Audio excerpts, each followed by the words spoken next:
Assalamualaikum warahmatullahi wabarakatuh. Nama saya Syakil Samaizar dari kelas 1C Prodi KPI NIM 121050062. Di sini saya akan menjelaskan sejarah perkembangan bahasa Indonesia.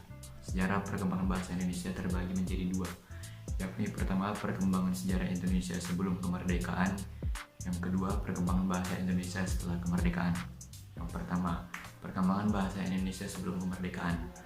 Bahasa Indonesia berasal dari bahasa Melayu, yaitu bahasa Melayu tinggi. Mengapa bahasa Melayu yang dipilih menjadi berdasar bahasa Indonesia? Tentunya ada beberapa alasan yang menyebabkan bahasa Melayu itu dipilih. Alasan pertama, bahasa Melayu sebagai lingua franca atau bahasa pengantar di Nusantara sejak lama. Sejak zaman Sriwijaya, bahasa Melayu itu digunakan sebagai bahasa perdagangan. Pada saat itu, masyarakat Indonesia sudah banyak mengenal bahasa Melayu. Oleh karena itu, bahasa Melayu menjadi bahasa yang dapat dipahami dan digunakan oleh masyarakat dari berbagai suku yang memiliki bahasa ibu berbeda-beda. Alasan kedua, bahasa Melayu memiliki sistem bahasa yang praktis dan sederhana. Berdasarkan strukturnya, bahasa Melayu berbeda dengan bahasa lainnya di Indonesia. Bahasa Melayu tidak memiliki singkatan dalam penggunaannya atau tidak berdasarkan status sosial. Misalnya dalam bahasa Jawa atau bahasa Sunda terdapat beberapa penggunaan kata yang perlu disesuaikan dengan umur ataupun situasi kepada siapa kita berbicara. Sedangkan dalam bahasa Melayu tidak ada penggunaan kata seperti itu. Alasan ketiga, kebutuhan politik. Karena di Indonesia terdapat berbagai macam bahasa dan untuk mengatasi perbedaan itu tidak mungkin jika memilih salah satu dari ratusan bahasa ibu.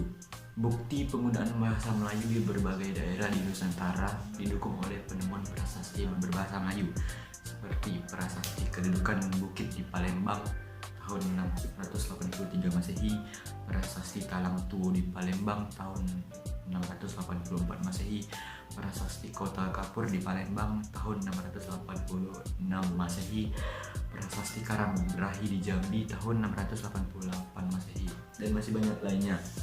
Semua bukti itu tertulis pada batu nisan di Minyi-Tujoh, Aceh tahun 1380 Masehi. Yang kedua, perkembangan bahasa Indonesia setelah kemerdekaan. Dilansir dari situs Kementerian Pendidikan dan Kebudayaan, bahasa Indonesia lahir pada tanggal 28 Oktober 1928. Pada saat itu, para pemuda dari berbagai pelosok Nusantara berkumpul dalam sebuah rapat dan berikrar. 1. Kami putra dan putri mengaku bertumpah darah yang satu tanah air Indonesia. 2. Kami putra dan putri Indonesia mengaku berbangsa yang satu bangsa Indonesia.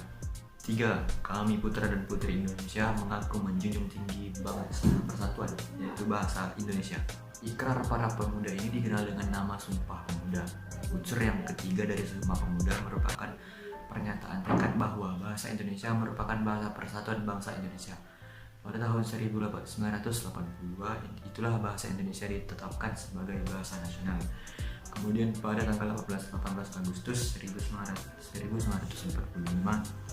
bahasa Indonesia diresmikan sebagai bahasa negara tepat setelah proklamasi kemerdekaan Indonesia. Bahasa Indonesia semakin berkembang pada tahun 1947 yang ditandai dengan penetapan ejaan Republik atau ejaan Suwandi menggantikan ejaan Van Ophusen tahun 1901. Pada tahun 1972, bahasa Indonesia mengalami perbaikan ejaan kata. Perbaikan ini dinamakan ejaan bahasa Indonesia yang disempurnakan atau EYD. Ejaan ini diresmikan pemakaiannya pada tanggal 16 Agustus 1972. Peresmian ini dikuatkan dengan putusan Presiden nomor 57 tahun 1972.